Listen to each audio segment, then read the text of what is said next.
fechando, então, para daí a gente aplicar em alguns exemplos para concluir, né, que o Teorema Mestre, eu não vou cobrar que vocês demonstrem ele, eu só realmente acho que ele é muito mais interessante quando a gente entende de onde que vem as coisas.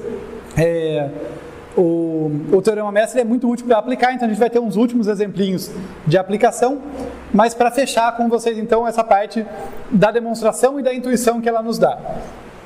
Caso 1, essa igualdade significa que a razão da nossa PG é 1, o trabalho é constante, por isso que eu vou ter o trabalho em um nível, né, n elevado a d aqui, que corresponde ao trabalho em um nível, vezes o número de níveis. Tá? É por isso que surge esse log n é do número de níveis. No caso 2, A menor do que B elevado a D, quer dizer que A sobre B elevado a D, que é a nossa razão em questão, é menor do que 1. A nossa PG, portanto, tem razão menor do que 1, o trabalho por nível diminui. E o trabalho no primeiro nível, veja que isso aqui é exatamente o trabalho no primeiro nível, domina todo o resto. Então, a menos de uma constante, o trabalho do primeiro nível vai ser o limitante superior ali. Esse aqui, de modo complementar, o trabalho no último nível vai ser o dominante, né? Quando a razão da PG A sobre B elevado a D for maior do que 1, o trabalho cresce por nível, o trabalho do último nível domina os outros.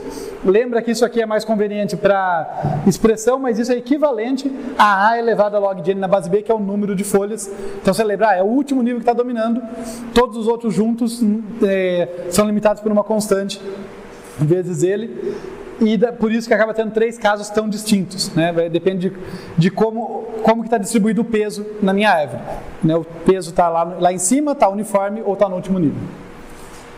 Tá legal, eu sei que eu estou martelando muito nessa tecla, mas é que eu ficava muito frustrado quando me ensinavam as coisas de um modo puramente decoreba, sabe? Então é realmente para tentar, não é que vocês tenham que reconstruir toda a demonstração, tá?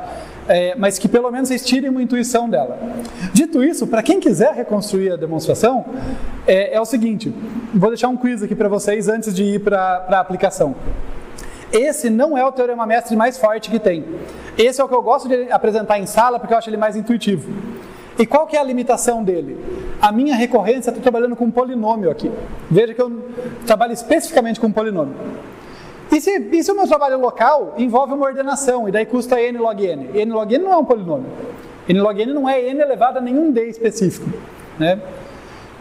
Dá para fazer o Teorema Mestre colocando uma f de n aqui, uma função genérica, que não é necessariamente um polinômio. Daí você não tem o termo d, né? Você tem uma função genérica e você vai ter que analisar os casos em função dela, tá? Então daí tem essa versão, ela é mais chatinha, sem dúvida, mas curiosamente, eu acho que isso que a gente fez é uma ponte muito boa para ela, porque assim, se você vai direto para ela, sem ter nenhuma intuição do que o teorema está dizendo, fica muito caixa preta. Agora que a gente tem essa noção do que acontece, né, se é o primeiro nível que domina, se é o último, aquela coisa toda, se você tentar replicar, sabe, reconstruir, para quem quiser um desafio, aí reconstrói toda a demonstração que eu fiz, só que todo lugar que tinha C vezes N elevado a D, coloca um F de N lá e vai desenvolvendo. Tá? Você vai conseguir chegar no final nos casos do Teorema Mestre mais geral.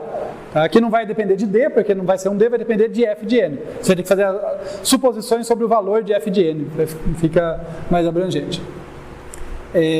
Então, beleza, esse é um quiz desafio. Vamos para as aplicações.